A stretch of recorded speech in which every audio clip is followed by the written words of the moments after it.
Tersenyum, tertib sehat nyaman unggul dan merata. Tersenyum, tertib sehat nyaman unggul dan merata.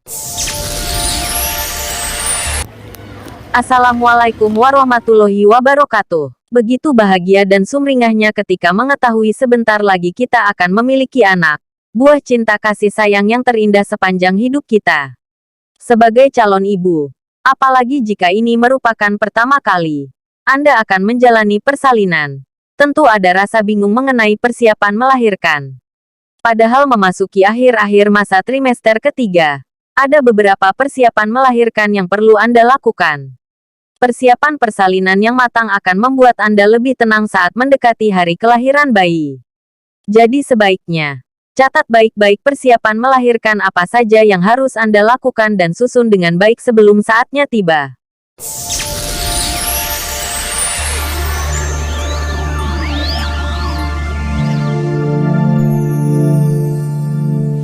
Pemeriksaan kehamilan sangat perlu dilakukan sejak pertama kali tahu bahwa diri Anda hamil. Tujuan utama dari serangkaian pemeriksaan kehamilan adalah untuk menjaga agar janin dan ibu hamil tetap sehat. Selain untuk mengevaluasi kondisi ibu dan janin, pemeriksaan kehamilan juga penting untuk memantau tumbuh kembang janin dan mendeteksi sedini mungkin adanya kelainan, baik pada ibu hamil maupun janinnya.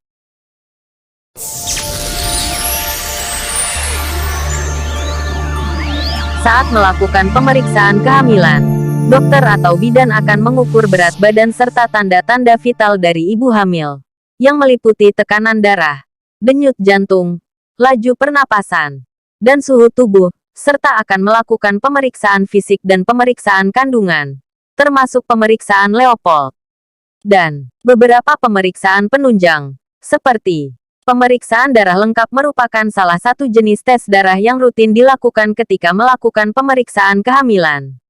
Tujuannya adalah untuk mendeteksi kelainan yang mungkin dialami ibu hamil atau janin.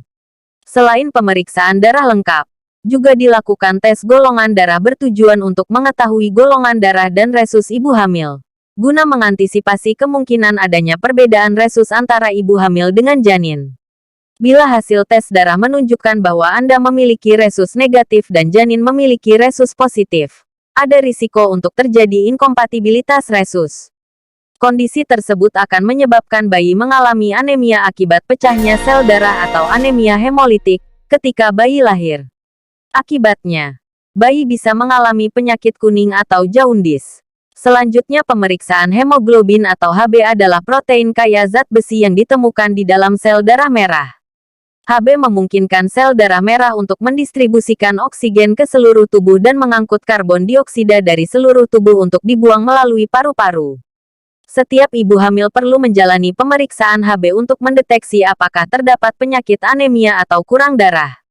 Anemia perlu dicegah dan diobati karena dapat mengganggu kesehatan ibu dan janin.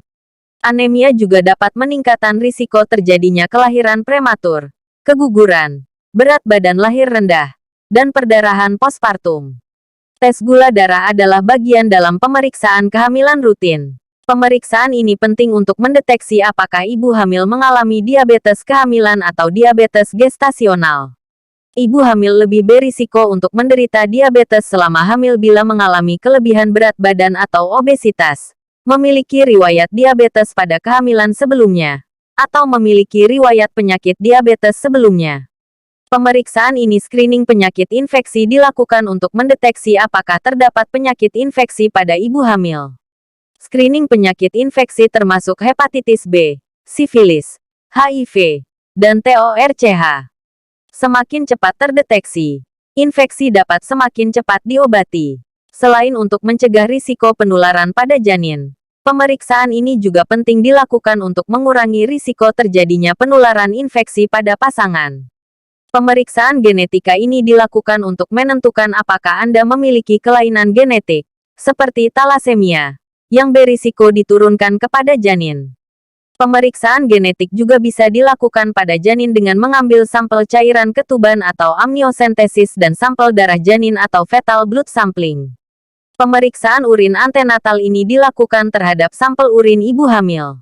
Tujuannya adalah untuk mendeteksi apakah ibu hamil mengalami gangguan tertentu, seperti preeklamsia, infeksi saluran kemih, atau diabetes.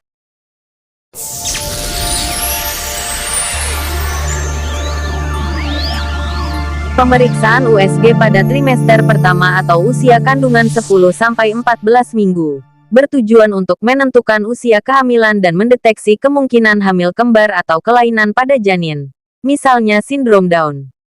Selanjutnya, pemeriksaan USG pada trimester kedua, minggu ke-18 atau ke-20, bertujuan untuk menentukan apakah terdapat kelainan bawaan atau kongenital pada janin, misalnya kelainan jantung bawaan dan cacat tabung saraf.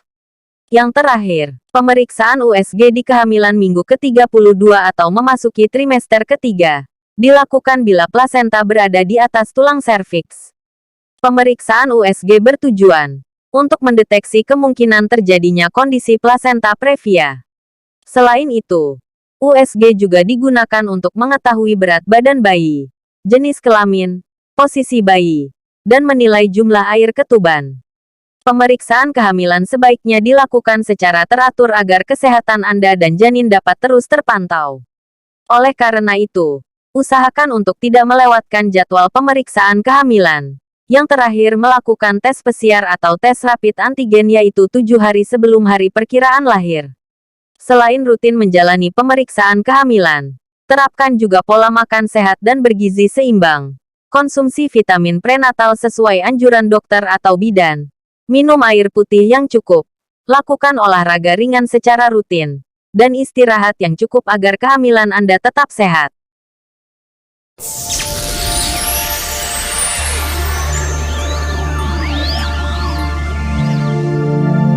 Jadwal pemeriksaan kesehatan ibu hamil di Puskesmas Bugel terbagi menjadi 3 hari. 1. Hari Selasa pemeriksaan kesehatan ibu hamil dan cek laboratorium. 2. Hari Kamis pemeriksaan ibu hamil dan cek laboratorium. 3. Hari Jumat hanya pemeriksaan kesehatan ibu hamil. Bagi ibu hamil yang sudah cek laboratorium ada baiknya datang pada hari Jumat ini. Terima kasih telah berkunjung. Jangan lupa barang bawaan Anda. Salam sehat. Semoga ibu hamil dan bayinya sehat walafiat. Semoga persalinannya berjalan lancar dan semoga kita semua sehat walafiat hingga lanjut usia. Amin ya robbal alamin. Wassalamualaikum warahmatullahi wabarakatuh.